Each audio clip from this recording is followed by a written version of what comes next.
DPP A7, question number 9. Find the number of quadratic polynomials ax square plus 2bx plus c which satisfy the following condition. ABC are distinct. ABC belongs to 1, 2, 3 dot dot dot up to 2002. And x plus 1 divides the polynomial ax square plus 2bx plus c. How many quadratic polynomial are possible within these conditions? Okay. So ax square plus 2bx plus c is divisible by x plus 1. Means x is equal to minus 1 is the factor of this polynomial. X is equal to minus 1 satisfy this equation. Then a minus 2b plus c is equal to 0. Means a plus c is equal to 2b. The condition a plus c is equal to 2b निकल कर आया है. a b c हमें इस type के चाहिए. तो 2b मतलब राइट हैंड साइड पे जो 2b दिखाई दे रहा है ये तो इवन नंबर होगा ऑब्वियसली. यानी a प्लस सी ऐड होके इवन नंबर आ रहा है. तो या तो इवन प्लस इवन इवन होता है या फिर ऑड प्लस ऑड इवन होता है. तो ए और सी जो तुम सेलेक्ट कर रहे हो वो कैसे होने चाहिए? या तो दो इवन नंबर सेलेक्ट कर लो या फिर दोनों ऑड नंबर सेलेक्ट कर लो. तो फिर अब हमारे पास कितने नंबर है? 1 से लेके 2002 तक. तो इसमें 1001 तो इवन नंबर हो गए, 1001 ऑड नंबर हो गए. अब 1001 इवन नंबर में से कोई भी दो इवन नंबर सेलेक्ट कर लो तो बी अपने आप ऑटोमेटिक सेलेक्ट हो जाएगा. अच्छा, दो ऑड नंबर सेलेक्ट करोगे तो फिर वो बी अपने आप सेलेक्ट हो जाएगा. तो दो इवन नंबर सेलेक्ट करने का तरीका 1001 C2 या फिर दो ऑड नंबर सेलेक्ट करने का तरीका 1001 C2. अच्छा, अब सपोज कि तुम सेलेक्ट करके लेकर आए, जैसे 2 और 4 सेलेक्ट लेकर आए. जैसे ए का वैल्यू सपोज 2 है और सी का वैल्यू सपोज 4 है. तो क्या क्वाड्रेटिक पॉलिनोमियल बनेगा? मतलब 2x स्क्वायर प्लस अब बी का वैल्यू 3 हो जाएगा इस कंडीशन से. A plus C equal to 2b है. सपोज कि अगर ए और सी 2 और 4 सेलेक्ट होते हैं इवन में तो पॉलिनोमियल क्या बन जाएगा? 2x square plus 6x and plus 4 equal to 0. अब ये x इजिकल टू -1 इसको सेटिस्फाई कर रहा है. x इजिकल टू -1 इसको सेटिस्फाई कर रहा है. और ए बी सी का जो वैल्यू है 1 से लेकर 2002 के बीच में आ रहा है. ए बी सी सारे डिफरेंट भी हैं तो तीनों कंडीशन को फॉलो कर रहा है. तो इस टाइप के पॉलिनोमियल चाहिए. अब अगर बाय द वे जैसे 2 और 4 सेलेक्ट करके ला रहे हो तो, लेकिन यहाँ पे अगर 4 को मैं इधर सब्स्टिट्यूट कर दूं और 2 को इधर सब्स्टिट्यूट कर दूं तो वो भी एक पॉलिनोमियल बनेगा, वो भी इन सारी कंडीशन को सेटिस्फाई करेगा. तो जो ए और सी जो दो इवन नंबर सेलेक्ट करके लाए हो उनको तो यहाँ पे परम्यूट भी करा सकते हैं. ऐसे दो ऑड नंबर सेलेक्ट करके लाए हो तो सेम चीज वहां पे भी परम्यूट कर सकते हैं. तो फिर 1001 C2 प्लस 1000 C2 दो इवन नंबर सेलेक्ट करना है या फिर दो ऑड नंबर सेलेक्ट करना. और ए और सी को हम फ्लिप भी कर सकते हैं 2 फैक्टोरियल से. तो फाइनल आंसर ये है. अच्छा, क्वेश्चन मतलब अब DPP A8 question number 2. The number of 4 digit positive integers if the product of the digit is divisible by 3. 4 digit के पॉजिटिव इंटीजर चाहिए. The product of digit should be divisible by 3. अच्छा, अब जैसे 3 अगर मैं कोई 4 नंबर का digit बना रहे हैं, 4 डिजिट का कोई नंबर बना रहे हैं, अब उनका जो प्रोडक्ट है डिजिट्स का वो 3 से डिविजिबल होना चाहिए. मतलब जैसे अगर उसमें कोई भी 3 आ गया या कोई भी 6 आ गया या 9 आ गया या 0 आ गया तो वो डिविजिबल हो जाएगा. 3 और 6 दो 3 और 6 भी हो सकते हैं, केवल 3 हो सकता है, 3 6 9 भी हो सकते हैं. तो ऐसे बहुत सारे केस पॉसिबिलिटी बनेंगी अगर ऐसे केस लेने गए तो. लेकिन अगर मैं ये करूं कि पहले मैं टोटल नंबर निकालूं और फिर ऐसे नंबर काउंट कर लें जो जिनके डिजिट का जो प्रोडक्ट है वो 3 से डिविजिबल नहीं है, तो टोटल माइनस अनफेवरेबल मतलब फेवरेबल. तो देखो टोटल 4 डिजिट नंबर कितने आएंगे? 9. फर्स्ट डिजिट पे तो 0 आएगा ही नहीं, उसके बाद तो कुछ भी हो सकता है. तो फिर 9000. अच्छा, और number of 4 digit number whose product of digits not divisible by 3. अगर मुझे 4 डिजिट का एक ऐसा नंबर बनाना है जो जिसके प्रोडक्ट जिनके डिजिट का प्रोडक्ट 3 से डिविजिबल ही नहीं है, तो इसका मतलब उसमें 0 नहीं होना चाहिए, 3 नहीं होना चाहिए, 6 नहीं होना चाहिए, 9 नहीं होना चाहिए. तो उन 4 नंबर के अलावा कोई भी नंबर से बना सकते हो. तो फिर कितना बचे? 6 नंबर बचे. तो पहले डिजिट पे 6 आ सकता है, दूसरी जगह पे 6 केस पॉसिबल है, तीसरे 4th तो ये होगा 1296 क्योंकि इसमें 0 तो है ही नहीं. अच्छा, तो बस total minus unfavourable.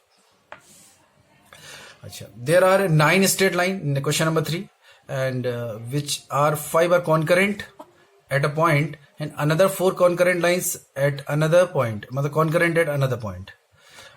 No two of these 9 lines are parallel and the number of point of intersection. अब इस क्वेश्चन में देखो क्या हो रहा है. इस क्वेश्चन में बेसिकली हो रहा है कि 5 स्ट्रेट लाइन इस तरीके से आ रही है और ये को ले लो, ये 5 स्ट्रेट लाइन है और अनदर 4 स्ट्रेट लाइन है जो इस तरीके से। अब ये जैसे ये वाली जो लाइन है ये, अब ये लाइन यहां पे किसी से पॉइंट से इंटरसेक्ट करेगी ऐसे, बट ये वाली जो लाइंस हैं, ये जो 5 सेट ऑफ लाइंस हैं, इनका पॉइंट ऑफ इंटरसेक्शन तो एक ही है। ये जो 4 ऑफ लाइंस हैं इनका तो पॉइंट ऑफ इंटरसेक्शन यही है बस। अब बाकी इस set of line 5 set of line में से कोई भी एक लाइन बाकी के set of 4 set of line में से किसी से भी इंटरसेक्ट कर सकता है। अच्छा, अब जैसे टोटल लाइंस कितनी है, 9 लाइंस है, तो 9 लाइन में से अगर मैं कोई भी 2 लाइन सेलेक्ट करता हूं 9C2, अब 2 लाइन सेलेक्ट करते हैं तो 2 लाइन के पॉइंट ऑफ इंटरसेक्शन कैसे कंसीडर करेंगे, तो पैरेलल तो है नहीं, तो आएगा 1, तो into 1 total point of intersection आ रहा है 9C2 इंटू 1। बट अब इसमें तो क्या होगा कि इन 5 में से अगर मैं कोई भी 2 सेलेक्ट कर लिया, इन 5 में से अगर मैं कोई भी 2 सेलेक्ट करूंगा तो उनका पॉइंट ऑफ इंटरसेक्शन तो यही आएगा, चाहे मैं ये 2 सेलेक्ट कर लूं, चाहे मैं ये 2 सेलेक्ट कर लूं, चाहे मैं ये 2 सेलेक्ट कर लूं, कोई भी 2 सेलेक्ट कर ले। ऐसे ही इन 4 में से तुम कोई भी 2 सेलेक्ट कर लो, तो माइनस के 5C2, मतलब मैं इन 5 में से कोई भी 2 सेलेक्ट नहीं कर रहा हूं, माइनस इन 4 में से कोई भी 2 सेलेक्ट नहीं कर रहे हैं, बट इनका खुद के मतलब इन 5 के पॉइंट ऑफ इंटरसेक्शन में से ये तो पॉइंट ऑफ इंटरसेक्शन काउंट ही होगा ना, ये तो काउंट ही करना है और ये भी काउंट करना है। अगर ये मैंने माइनस कर दिया तो ये पॉइंट ऑफ इंटरसेक्शन भी माइनस हो जाएगा, तो +2 करना पड़ेगा, तो बस यही आंसर है। Exponent of a 12 in 100 factorial, 100 factorial में 12 का कितना एक्सपोनेंट आएगा। अब 12 जो कि एक प्राइम नंबर तो नहीं है। अच्छा, अब किसी भी n फैक्टोरियल में प्राइम नंबर का एक्सपोनेंट क्या होता है, इसका एक बेसिक फॉर्मूला होता है, बट 12 जो है वो तो कंपोजिट नंबर है और तुम्हें चाहिए इसका एक्सपोनेंट 12 का। तो एक्चुअली 12 बनेगा कैसे, 12 कैसे बनेगा, 12 बनेगा 2 की पावर 2 इंटू 3, तो 2 की पावर 2 का जितना एक्सपोनेंट होने वाला है इंटू 3 का जितना एक्सपोनेंट होने वाला है, उनका जो कॉमन एक्सपोनेंट होगा इन दोनों का वो बनाएगा 12, 12 का अपना एक्सपोनेंट बन जाएगा। तो पहले 2 का एक्सपोनेंट देखते हैं, तो 100 फैक्टोरियल में 2 का एक्सपोनेंट कैसे आएगा, फॉर्मूला क्या है, 100/2 ग्रेटेस्ट इंटीजर प्लस 100/4 100/8, 2 का पावर बढ़ता जाएगा, तो 2 का पावर 6 तक जाएगा, 6 का मतलब हो गया 64। अच्छा, इससे आगे करेंगे तो ग्रेटेस्ट इंटीजर ऑफ 100/2 की पावर 7, जो कि एक फ्रैक्शन आएगा, पॉजिटिव फ्रैक्शन, जिसका ग्रेटेस्ट इंटीजर कितना हो जाएगा 0। तो इसके बाद वाले जब 0 आने वाले हैं, तो अभी हो गया 50, ये हो गया 25, तो इन सबको अगर ग्रेटेस्ट इंटीजर को ऐड करेंगे तो कितना आएगा 97। तो 2 का एक्सपोनेंट कितना आएगा 100 फैक्टोरियल में 97। अच्छा, अब इसी 100 फैक्टोरियल में 3 का एक्सपोनेंट काउंट करो, तो सिमिलरली 3 आएगा, फिर 3 का स्क्वायर आएगा, 3 क्यूब आएगा, 3 की पावर 4 आएगा, अगेन फिर 0 आने लग जाएंगे, तो ये आएगा 48। ये ग्रेटेस्ट इंटीजर का साइन है। अच्छा, फिर से वही क्या बोले थे कि 2 के पावर 2 का जो एक्सपोनेंट आएगा इधर और 3 का जो एक्सपोनेंट आएगा, इनमें से जो कॉमन है, जो लीस्ट है, जो मिनिमम है, वो कॉमन मिल जाएगा, तो वही 12 का पावर बनेगा। तो देखो यहाँ पे 2 का पावर 97 था, तो 2 के पावर 2 का 48, ये 96 हो गए, और एक ये पावर 97 हो गया है पूरा, और 3 का पावर कितना आ रहा है 48, 2 की पावर 2 का कितना पावर आ रहा है 48, तो इन दोनों के बीच में जो कॉमन है, जो लीस्ट है 48 ही है, तो फिर ये पावर हो जाएगा एक्सपोनेंट 12।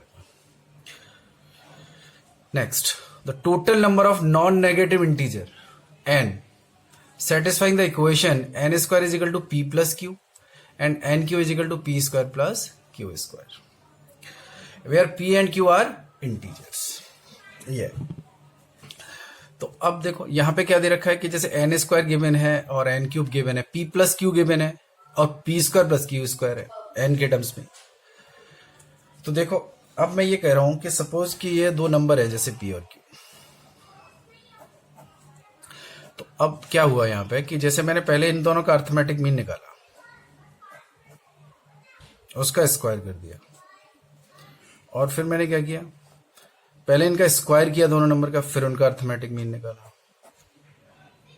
क्योंकि इस क्वेश्चन में देखो क्या गिवन है कि p प्लस क्यू गिवन है और p square plus Q square given है, तो 2 नंबर के अर्थमेटिक मीन का स्क्वायर और 2 नंबर के स्क्वायर का अर्थमेटिक मीन है ना। mth power inequality sequence series में पढ़ते हैं, तो वहां पे क्या है कि जैसे यहां पे जो m लिया जा रहा है, ये जो m है, जो हम कुछ नंबर का पहले क्या किया जा रहा है कि अर्थमेटिक मीन लिया जा रहा है, फिर उनका mth पावर किया जा रहा है, पहले mth पावर किया जा रहा है, फिर अर्थमेटिक मीन लिया जा रहा है। तो यहाँ पे जो m का वैल्यू है वो 2 कंसीडर हो रहा है। तो यहाँ पे क्या होगा कि जो हमने स्क्वायर करने के बाद अर्थमेटिक मीन लिया है वो ग्रेटर आने वाला है अर्थमेटिक मीन लेने के बाद जब उसका स्क्वायर कर रहे हैं उससे। ये तो क्या है, arithmetic mean of the square of the numbers, this is the square of the arithmetic mean of the numbers. तो ये ग्रेटर होता है इस पॉसिबिलिटी में, मतलब जब 2 है तो 3 पॉसिबिलिटी होती है। जैसे m का वैल्यू अगर 0 से 1 के बीच में m का वैल्यू ग्रेटर देन 1 है तो वो सारी वहां से पढ़ रहे हैं इसको। तो अगर ये अभी टॉपिक क्लियर नहीं है तो सीक्वेंस सीरीज जब पढ़ाएंगे तो वहां से क्लियर हो जाएगा। mth पावर इनक्वालिटी में अगर पता है तो दिक्कत नहीं आनी चाहिए फिर।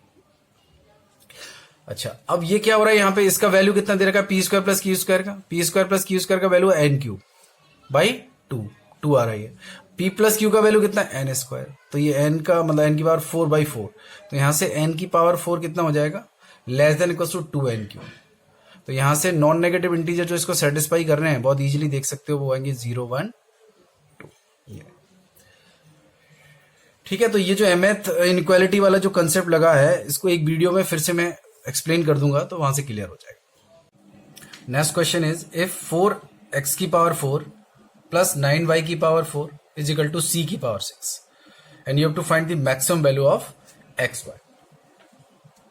अब देखो इसमें क्वेश्चन में क्या है कि 4x की पावर 4 प्लस 9y की power 4 is equal to c की पावर 6। ओके, और find maximum value of xy।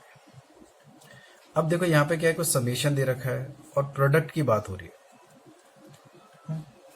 तो फिर AMGM थोड़ा क्लिक करना चाहिए कि जैसे हम अगर मैं 4x की पावर 4 प्लस 9y की पावर 4 है, इसका अर्थमेटिक मीन लें तो ये 2। ओके, इन्हीं दोनों नंबर का अगर हम ज्योमेट्रिक मीन लेते हैं तो x की पावर 4, y की पावर 4 36 और ये आएगा AM greater than equal to 0। अब देखो ये कितना है, c की पावर 6, तो c की पावर 6/2 इज ग्रेटर देन और इक्वल टू कितना हो जाएगा, 6x² y स्क्वायर, है ना। तो यहां से जो xy आएगा maximum xy less than equal to कितना हो जाएगा, c³ √12। अच्छा, अब यहां पे हम बोल सकते हैं कि जो xy का जो मैक्सिमम है वो कितना आ रहा है, c³/√12। अब जब हमने मैक्सिमम वैल्यू बोला है ये, तो हमने यहाँ पे क्या किया, AM और GM को इक्वल कर दिया है। यहाँ पे इक्वालिटी ले आए लास्ट में, यानी यहाँ पे हमने बोल दिया कि AM GM के इक्वल है। AM GM के इक्वल है तो वो तो कब पॉसिबल है, जब दो नंबर जिनमें तुमने AM GM लगाया है वो नंबर से इक्वल है। मतलब जब ये मैक्सिमम वैल्यू आ रहा होगा वो कब आ रहा होगा, जब 4x की power 4 is equal to 9y की पावर 4। अगर ये पॉसिबल नहीं है बाय द वे तो फिर ये मैक्सिमम वैल्यू नहीं बोल सकते। जब भी हम AMGM का यूज करके अगर हम इक्वालिटी होल्ड करा रहे हैं, बाद में मैक्सिमम या मिनिमम वैल्यू बोल रहे हैं किसी भी फंक्शन का, तो फिर वहां पे AM is equal to GM hold करना चाहिए। मतलब वो जो दो नंबर्स हैं जिनके बीच में AMGM लगाया है, सपोज बहुत सारे नंबर है जिनमें AMGM लगाया है, तो वो सारे नंबर इक्वल होने चाहिए। अगर वो इक्वल पॉसिबल हैं तो ये मैक्सिमम वैल्यू है, अदरवाइज नहीं है। तो ये बिल्कुल इक्वल हो सकते हैं, c की पावर 6/2 और ये भी हो सकता है c की पावर 6/2, तो फिर ये पॉसिबल है। अच्छा, दूसरा मेथड क्या है, दूसरा मेथड ये कि ये थोड़ा सा इलिप्स की तरह है। ये एक्सप्रेशन इलिप्स नहीं है बट इलिप्स की तरह लग रहा है, जैसे 4x की पावर 4 अपॉन c की पावर 6, 9y की पावर 4 अपॉन c की पावर 6 इज इक्वल टू 1। अच्छा, अब जैसे ये एक्सप्रेशन लिखा हुआ है, अब अगर ये इलिप्स होता, जैसे x² अपॉन a² होता, y² upon b² is equal to 1 होता, तो हम क्या कंसीडर करते point, x is equal to जैसे पैरामेट्रिक कोऑर्डिनेट क्या ले सकते हैं, a cos theta b sin theta. तो सिमिलरली उसी का यूज करके यहाँ पे हम x की पावर 4 है जैसे ये, तो ये कितना हो जाएगा, c की पावर 6/4। मतलब ऐसे सोचो कि ये x है ना, और ये a² है, तो इसका under root of a sin cos theta, और ये है y, ऐसे सोचो तो ये हो जाएगा b sin थीटा। तो वहां से ये x की पावर 4 y की पावर 4 कंसीडर कर सकते हैं, जो कि सेटिस्फाई कर रहा है इस रिलेशन को। यहां से xy निकल के आएगा, सिंपल ट्रिग्नोमेट्री लगेगा, दोनों का मल्टीप्लाई करेंगे तो ये अंडर रूट में sin थीटा cos थीटा आएगा, 2 से ऊपर नीचे मल्टीप्लाई करेंगे √2 से, तो फिर ये क्या हो जाएगा, sin 2 थीटा हो जाएगा। sin 2 थीटा का मैक्सिमम वैल्यू कितना हो जाएगा, 1। तो ये मैक्सिमम वैल्यू आएगा। AMGM से भी कर सकते हैं और ऐसे भी कर सकते हैं। नेक्स्ट, एक फंक्शन R2 R डिफाइन है और फंक्शन क्या है, F x equal to greatest integer of X का square plus greatest integer of X plus 1 minus 3। अब तो हमें बताना है कि फंक्शन मैनी वन है, वन है, ऑन टू इनटू में से क्या है। तो देखो इस क्वेश्चन में कुछ भी नहीं है, greatest integer of X plus greatest integer of X plus 1 minus 3। Okay, अब इसको कैसे लिख सकते हैं, ग्रेटेस्ट इंटीजर ऑफ एक्स का स्क्वायर प्लस -1 बाहर आ गया तो ये -2 बचा। अब दिख रहा है कि ये जो भी फंक्शन है यानी ग्रेटेस्ट इंटीजर ऑफ एक्स, तो अगर टी कंसीडर कर रहे हैं तो ये T square plus T minus 2 है ना। अब देखो कि ये पहले तो ये कि जीरो पे इसका वैल्यू जो आएगा वही तो 0.1 पे आएगा, वही तो 0.2 पर आएगा, क्योंकि ग्रेटेस्ट इंटीजर ऑफ एक्स तो वही होगा 0 से लेके 1 के बीच में। तो ये बहुत सारी वैल्यू पर एक ही आउटपुट दे रहा है, तो ये मैनी वन हो गया। अच्छा, अब ये इंटीजर है, ये भी इंटीजर है, ये भी इंटीजर है, तो तीनों इंटीजर का जो पॉसिबल है, integer plus integer minus integer, तो ये भी इंटीजर आएगा। तो अल्टीमेटली इसका जो आउटपुट है वो इंटीजर है, तो इसका जो रेंज है वो आर कभी होगा ही नहीं कवर, तो इसका मतलब ये इनटू फंक्शन होगा। तो बहुत ईजी है। Next 19 first part, F X is equal to greatest integer of X upon pi plus half into sine X, है ना। अब you have to find the function is even और ऑड। इवन ऑड है तो F of minus X क्या होगा कि minus of X upon pi का greatest integer plus half into sine of minus X, और साइन ऑफ माइनस एक्स क्या होगा, माइनस साइन एक्स, तो माइनस यहाँ पे आ जाएगा। तो अल्टीमेटली ये कितना हो जाएगा, minus greatest integer of X upon पाई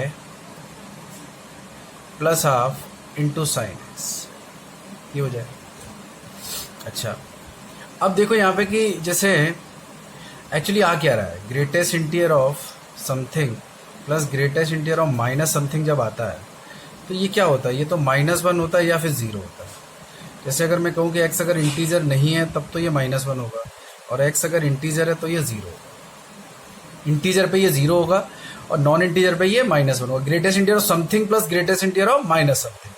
अब एक्चुअली क्या है कि यहाँ पे greatest integer of minus something है ये, और ये ग्रेटेस्ट इंटीजर ऑफ समथिंग आ रहा है।